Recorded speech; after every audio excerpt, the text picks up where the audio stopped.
Hi friends, అందరికీ నమస్కారం. Welcome back to our channel. నేను మీ సుజాత.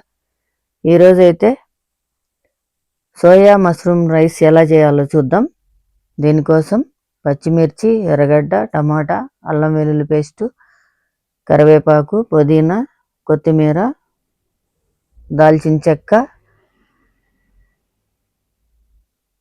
లవంగాలు, 2 బిర్యానీ ఆకులు, మష్రూమ్స్, సోయాలు.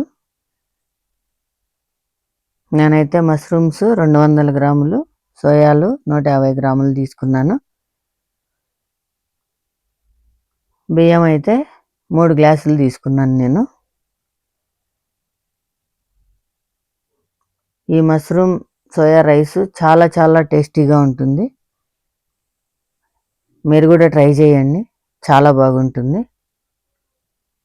ఇప్పుడు బియ్యంను ఇలా బాగా కడిగి పెట్టుకోవాలి.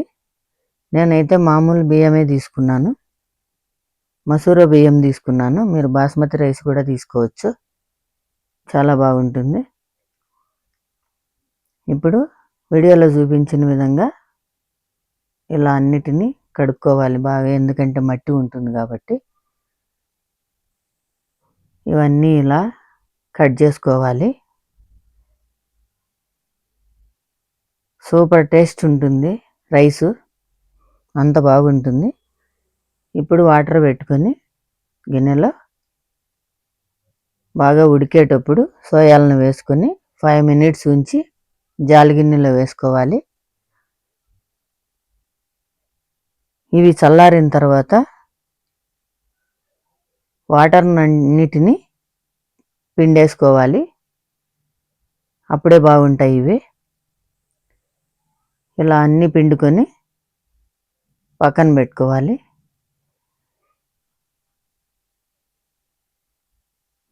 ఇవి ఎంతో బలం కూడా సోయాలు. ఇప్పుడు పెనం పెట్టుకొని 2 స్పూన్లు ఆయిల్ వేసుకొని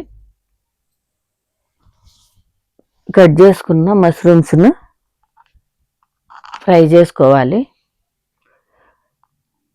వీటిలో వాటర్ వస్తాయి, అవి ఎగిరిపోయేంత వరకు వేయించుకోవాలి, లేకపోతే కొంచెం స్మెల్ వస్తాయి ఇవి పుట్టగొడుగులు. ఈ నీరంతా 5 మినిట్స్ ఉంటే ఎగిరిపోతాయి. ఇలా అయిపోయిన తర్వాత ఇప్పుడు కుక్కర్ పెట్టుకొని 5-6 స్పూన్లు ఆయిల్ వేసుకోవాలి. కుక్కర్లో అయితే 5 మినిట్స్లో అయిపోతుంది రైస్. 3 విజిల్స్ వచ్చేంత వరకు పెట్టుకోవాలి. చాలా బాగా వస్తుంది రైస్, పొడి పొడిగా వస్తుంది. ఇప్పుడు ఆవాలు వేసుకొని చెక్క లవంగాలు కూడా వేసుకొని 2 బిర్యానీ ఆకులు వేసుకొని కొంచెం లైట్గా ఫ్రై చేసుకోవాలి. ఇప్పుడు కరివేపాకు వేసుకొని ఫ్రై అయిన తర్వాత పచ్చిమిర్చిని కూడా వేసుకొని ఫ్రై చేసుకోవాలి. ఈ పచ్చిమిర్చి మంచి టేస్ట్ వస్తుంది రైసు. ఇప్పుడు ఎర్రగడ్డలను వేసుకొని కలుపుకోవాలి. ఎర్రగడ్డలు తొందరగా ఫ్రై అవ్వాలంటే కొంచెం సాల్ట్ వేస్తే ఫ్రై అయిపోతాయి. ఇలా కలుపుకున్న తర్వాత ఇప్పుడు సోయాలను కూడా వేసి ఆయిల్లో ఫ్రై చేసుకోవాలి కొంచెంసేపు. ఒక 2 మినిట్స్ చేసుకుంటే సరిపోతుంది. ఇప్పుడు 2 స్పూన్లు అల్లం వెల్లుల్లి పేస్ట్ వేసుకోవాలి. ఇది ఫ్రెష్గా దంచుకున్నదండి, మీరు కూడా దంచి వేసుకోవచ్చు, చాలా టేస్టీగా ఉంటుంది.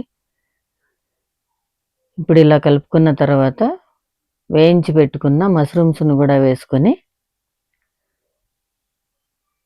కలుపుకోవాలి.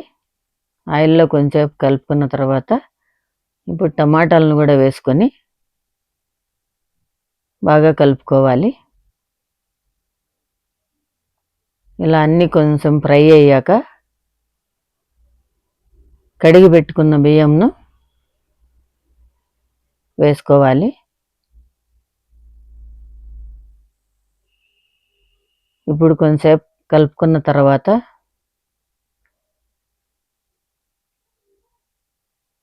3 గ్లాసులు బియ్యం తీసుకున్నా కాబట్టి 5.5 గ్లాసు వాటర్ వేసుకుంటే సరిపోతుంది. పొడి పొడిగా వస్తుంది అన్నము బాగా. ఇప్పుడు ఇలా కలుపుకున్న తర్వాత సన్నగా కట్ చేసుకున్న కొత్తిమీర వేసుకుని, సన్నగా కట్ చేసుకున్న పుదీనా కూడా వేసి కలుపుకోవాలి. అప్పుడు ఎర్రగడ్డల్లో కొంచెం ఉప్పు వేసాం కదా, ఇప్పుడు ఇంకొంచెం ఉప్పు వేసుకొని కలుపుకోవాలి. తగినంత వేసుకోవాలండి ఉప్పు. ఇప్పుడు కుక్కర్ పెట్టుకొని 3 విజిల్స్ వస్తే సరిపోతుంది. బాగా ఉడికిపోయి ఉంటుంది. చూడండి ఎంత బాగా ఉడికిపోయిందో. ఇది చాలా చాలా టేస్టీగా ఉంటుందండి. పిల్లలకు కూడా లంచ్ బాక్సు, ఆఫీసులు పోయే వాళ్ళకి లంచ్ బాక్స్ కడితే చాలా చాలా టేస్టీగా ఉంటుంది.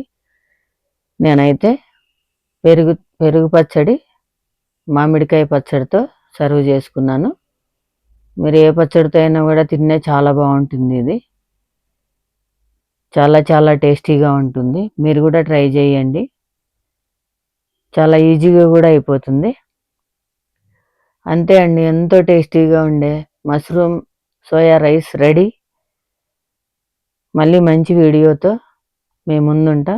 ప్లీజ్ సబ్స్క్రైబ్ చేయండి, లైక్ చేయండి, షేర్ చేయండి.